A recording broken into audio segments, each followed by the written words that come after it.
Maybe doctrine.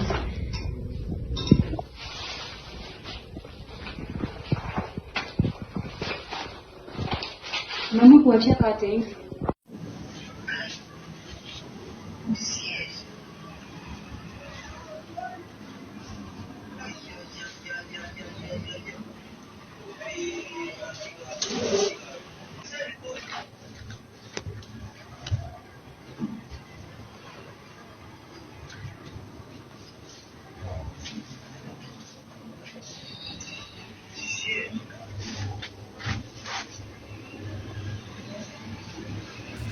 Bunge, ladies and gentlemen, welcome back to BAV. This is Bunge Audio Visual, the place where I get to give you updates not only in Kenya but across the globe as well. So today we are diving into a video that has sparked a whole online debate, and honestly, it's a story as old as love itself. Betrayal, heartbreak, and a whole house turned upside down. So thank you for the 300 subscribers, and I'd like to urge you to keep on tuning to my episode. So let's talk about the woman who destroyed her boyfriend's house after finding out he cheated. But before that, we need to ask yourself one question. Was she right, or was she just loud and wrong? So in this now viral video that you've seen, we see the aftermath of a serious emotional storm. Torn couches, broken glasses, smashed TVs, appliances tossed to the ground, and everything looked like a tornado has passed through. But the tornado had a name, and she was hurt. You get? So the reason as to why so many things were actually displaced in the house, or rather disarranged, or rather damaged, it's because the lady claims that she was cheated by the boyfriend, and that the boyfriend had cheated on him. And she decided that she was hurt. She decided to break everything that she saw was holding some sort of value to the house, just to send a warning to the boy and let him know that next time he won't be so lucky. Now listen, cheating is painful, you do understand. It hits different when it's someone you trusted. But violence and destruction, that's not justice, because that's just making the situation even worse. Because at the end of the day, when you destroy someone's property, you cross the line from heartbreak to criminal offense. And online, people were so divided, because some people were like, yes, queen, she deserved it, he deserved it. Others were like, no, sis, you just played yourself. Personally, I feel them, but because now what was a personal betrayal has become a very, very public mess, with receipts, footage, and legal consequences possibly on the way.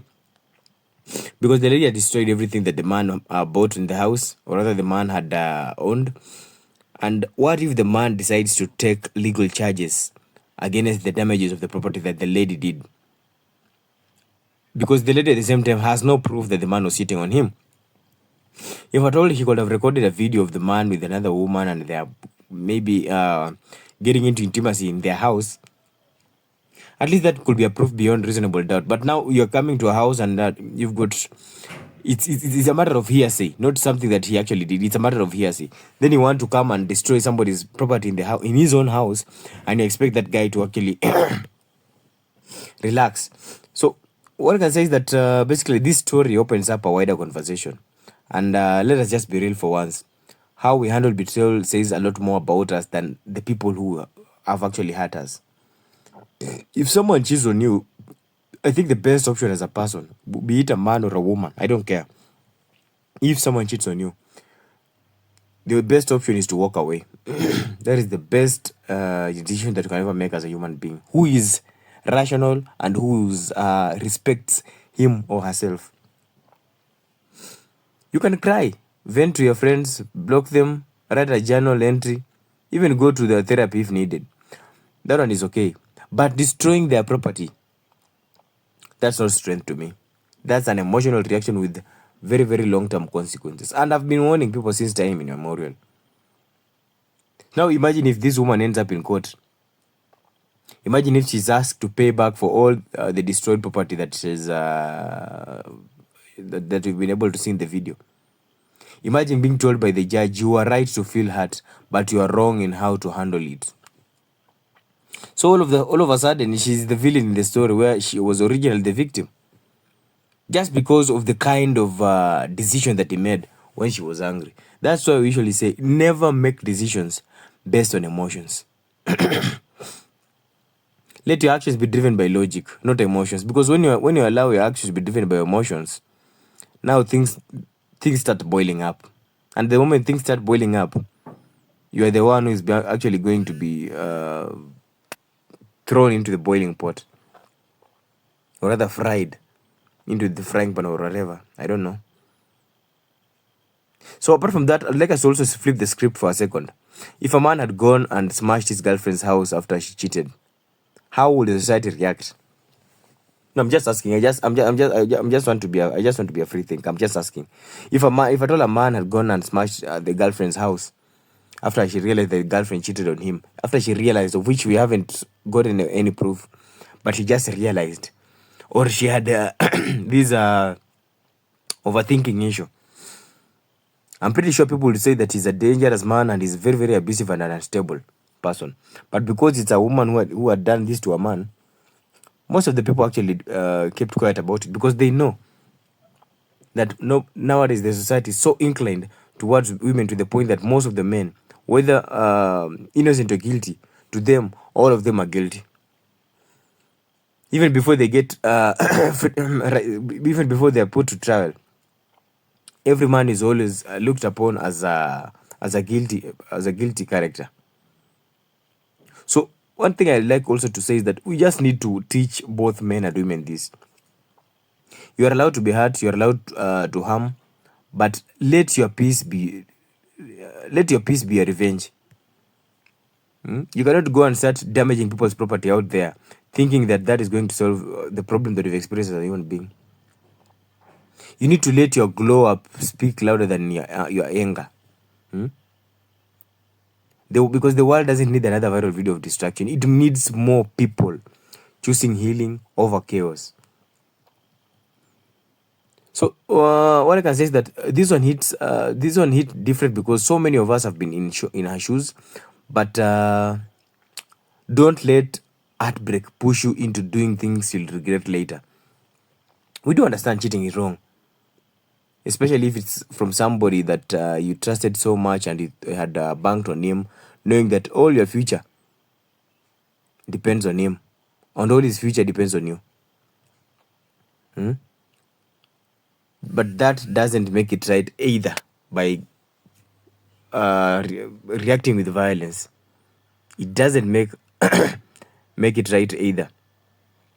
So I don't know for you guys, what do you think about this issue you asked to go cheating on each other? Because you've been experiencing this time since this issue since time immemorial.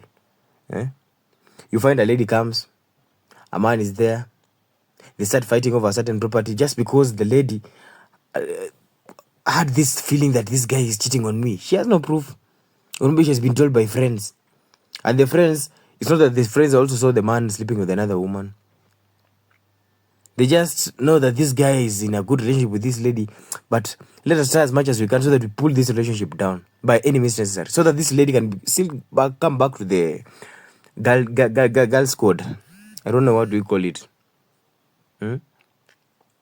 But what I can say is that it's a very, very sad state of affairs.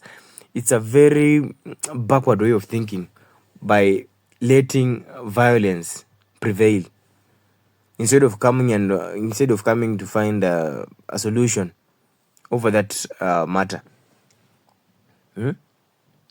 Now you imagine if the man just tried to hit the woman's not even forget about hitting the woman. If the man just tried to break even a single mirror in the lady's house, that's if he thought that the lady might be sleeping with other men. Imagine imagine the kind of comments we could be getting from netizens. Imagine the kind of reaction that you could see feminists out there trying to make the man appear as if he was so evil, even if the woman cheated on him. But you can, the kind of comments that you could have seen just with the aim of defending the woman and ensuring that the man was behind bars could be so many. You could be having so many comments that would actually put the man behind bars. You get? So for me, what I can say is that heartbreak is hard, but healing is harder. And it's the better choice, because that is always the way. When you get a problem, you're not supposed to change that problem. You need to find a solution. So heartbreak is hard, but healing is harder. And it's the better choice. So this has been the real streets, the real stories with the boy, or rather with the G Buffet. So I'd like you to share this with someone who needs to hear it. And remember, no matter what they do to you, you need to focus on yourself. Don't lose yourself in their mess. Never. Because true power is seen in restraint, not in retaliation. Yeah. So I don't know, guys. Kindly give me your opinion in the comment section below. And let us see how we can be able to curb these relationship issues in this country of ours. So I'd like to urge you guys, kindly like, subscribe. And for the new audience, subscribe to my channel and hit that notification bell as well. Adios, muchachos.